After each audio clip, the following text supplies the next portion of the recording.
बिस्मिल्लाहिर्रहमानिर्रहीम, अस्सलाम वालेकुम। अनस हक्कानी, जिनके दिल में पाकिस्तान की मोहब्बत, जिनके दिल में इस्लाम की मोहब्बत भरी है, उन्होंने फैसला कर लिया है कि उन्होंने भारत को अब छोड़ना नहीं है। जाहिर सी बात है, जलालुद्दीन हक्कानी के बेटे और सिराजुद्दीन हक्कानी के भाई हैं, 4 उनके भाई मारे हैं अमेरिका ने ड्रोन्स और दूसरी चीज़ों में। छोड़ेंगे तो वो नहीं, बदला तो वो लेंगे अमरीकियों से और इंडियन से। अब इस वक्त सूरत हाल ये पैदा हुई है, आपको क्लिप सुनवाने जा रहे हैं भारतीय मीडिया का। इस वक्त भारत के अंदर शायद ही कोई शख्स हो, इंतहा पसंद हिंदू हो, आम हिंदू हो, मोदी हो, कोई भी हो, उनके जर्नलिस्ट हो, सबकी चीखें निकल रही हैं क्योंकि अनस हक्कानी इस वक्त गए हैं सुल्तान महमूद गजनवी की कब्र पर जाकर फातिहा खाने की। हकीकत टीवी 2.0 पर तमाम तफसीलात आपको बनाकर दी गई कि असल में पैगाम क्या था। और इंडियन मीडिया अब झूठ कह रहा है जी वहां पर जाकर उन्होंने सजदा किया, ऐसी कोई बात नहीं। उन्होंने सिर्फ वहां पर जाकर दुआ की और दुआ करके उन्होंने कहा कि इस वीडियो की अहम डिस्कशन चलती रहेगी, लेकिन इससे पहले आप वीडियो को लाइक करें, हकीकत टीवी को सब्सक्राइब कर लें और बेल आइकन पर जरूर क्लिक करें। इन्होंने यानी वो हिंदुस्तान के अंदर जो जाकर उन्हें सोमनाथ के मंदिरों को और उन पर जब हमला किया और 17 हमले जो किए, उसको आज तक भारतीय बुला नहीं पाई। इवन के वाजपेयी ने कहा था, अटल बिहारी वाजपेयी हिंदुओं के अंदर बहुत अहमियत रखते हैं। उन्होंने कहा था कि जब मैं गया अफगानिस्तान तो मैं गजनी गया जाके ताकि मैं देख सकूं वो शख्स कौन है जिसने हिंदुस्तान पर 17 हमले किए। ये क्लिप भी आगे सुनवाएंगे। सबसे पहले आप भारतीय मीडिया का क्लिप देखिए, जो चीखें इनकी निकल रही हैं, या आपने इससे पहले चीखें कम ही देखी होंगी। इतना उनको नफरत से भी ज्यादा अगर कोई अलमिया किसी चीज का है तो वो शायद हो सुल्तान महमूद गजनवी से। तो सुनिए जरा किस तरह उनको तकलीफ हो रही है कि अनस हक्कानी ने वहां पर जाकर फिर वो याद ताज़ा कर दी। और अनस हक्कानी का असल में पैगाम था इंडिया को कि हम आ रहे हैं और हमने सुल्तान महमूद गजनवी का जो मिशन है वो अब हिंदुस्तान में आकर पूरा करना है। कुछ लोगों की फितरत नहीं बदलती। बंदूक के दम पर सत्ता कब्जाने वाले तालिबानी उन्हीं में से हैं। काबुल के गुरुद्वारे पर तालिबानियों ने हमला किया है, गार्ड्स को बंधक बनाकर तोड़फोड़ की है। ये वही गुरुद्वारा है जिसकी सुरक्षा की बात तालिबानियों ने खुद की थी। तालिबान का सत्ता साझेदार हक्कानी है। हक्कानी खुलकर आतंक की बात कर रहा है, आतंक का समर्थन कर रहा है। हक्कानी नेटवर्क के आतंकी अनस हक्कानी महमूद गजनवी की कब्र पर पहुंचा, वहां सजदा किया और उसके बाद उस कुख्यात लुटेरे के बारे में जमकर तारीफ की।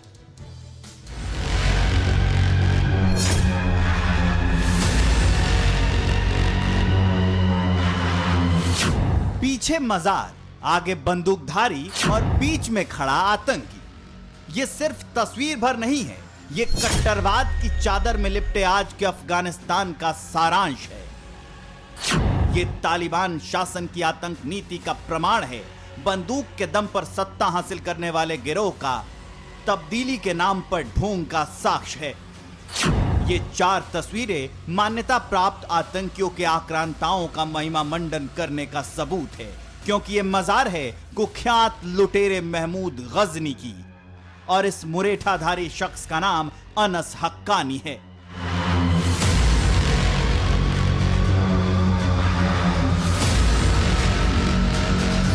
महमूद गजनवी की कब्र पर सजदा करने के बाद अनस हक्कानी ने कैसे अंतर्राष्ट्रीय लुटेरे का चरित्र चित्रण किया, ये विस्तार से बताएंगे। मगर उससे पहले ये जान लीजिए कि अफगानिस्तान में अनस हक्कानी होने का मतलब क्या है। अनस हक्कानी की पहचान ये है कि तालिबान का सत्ता साझेदार हक्कानी नेटवर्क का युवराज है, यानी ये जलालुद्दीन हक्कानी का छोटा बेटा है और सिराजुद्दीन हक्कानी का छोटा भाई। सिराजुद्दीन हक्कानी इस वक्त तालिबान सरकार में गृह मंत्री है और उस पर 37 करोड़ रुपए का इनाम है। अनस हक्कानी का चाचा खलील हक्कानी भी शरणार्थी मामलों का मंत्री है। हक्कानी नेटवर्क से जुड़े करीब 7 से ज्यादा बड़े नेता तालिबान सरकार में मंत्री हैं।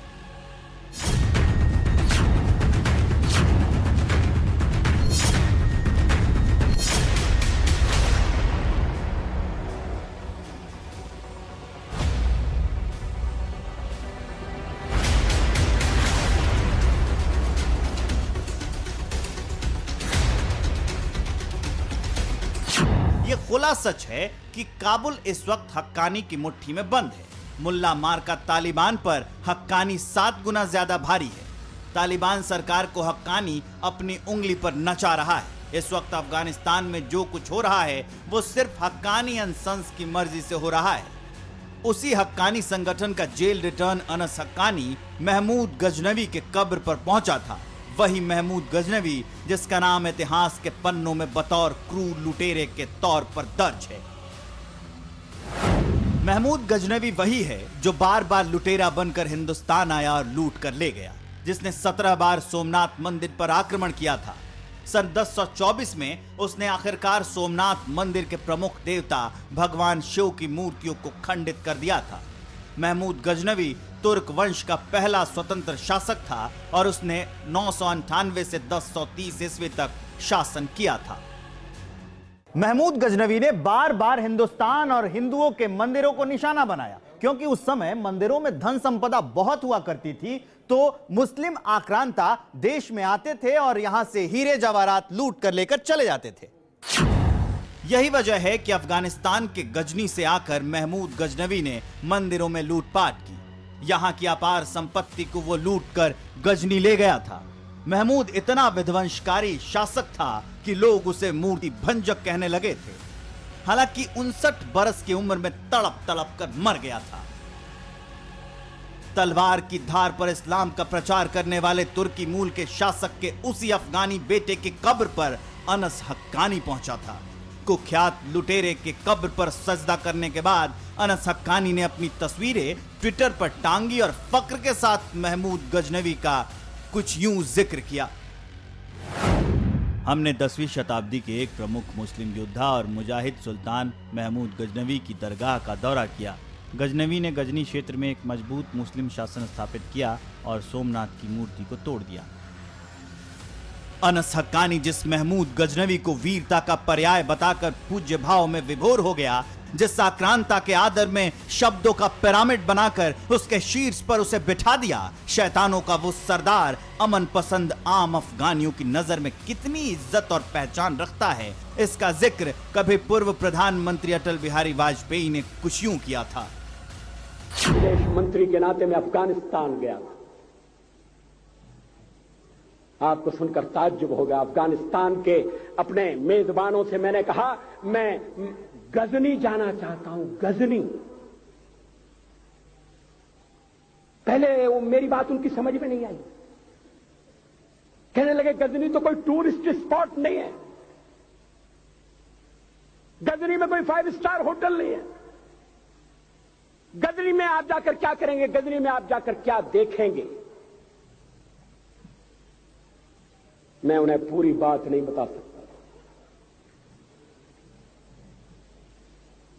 मेरे हृदय में कहीं गजनी कांटे की तरह से चुभ रहा है। जब से मैंने गजनी से आए एक लुटेरे की कथा पढ़ी है और किशोरावस्था में पढ़ी है, मैं देखना चाहता था वो गजनी कैसा है। आपको सुनकर ताज्जुब होगा, महमूद गजनी का अफगानिस्तान के इतिहास में कोई स्थान नहीं है। उसी गजनवी की कब्र पर चादर लेकर अनस हक्कानी गजनी शहर पहुंचा था। हिंदुस्तान के दुश्मन का महिमा मंडन किया और सोमनाथ मंदिर का जिक्र कर हिंदुस्तान और हिंदुस्तानियों के सूखे हुए जख्म को कुरेदने की कोशिश की। हालांकि ये कोई पहली बार नहीं है जब अनस हक्कानी ने भारत का दुश्मन के तौर पर जिक्र किया हो या फिर भारत के खिलाफ बोला हो। हाल ही में एक इंटरव्यू में हक्कानी ने कहा था कि अफगानिस्तान भारत का दोस्त नहीं है। उसने भारत सरकार और भारत की मीडिया की भी जमकर आलोचना की थी। अनस हक्कानी ने कहा था कि भारत को अफगानिस्तान की तरफ अपनी नीति में बदलाव करने की जरूरत है। तो सवाल यहीं से उठता है कि अनस हक्कानी बार बार भारत विरोधी बयान क्यों देता है? मुल्ला मार्का तालिबान से इतर हक्कानी का बयान क्यों होता है? क्यों हक्कानी हमेशा भारत और अफगानिस्तान के बीच लकीर खींचने के फिराक में रहता है? तो इसका सीधा सा एक शब्द में जवाब है पाकिस्तान।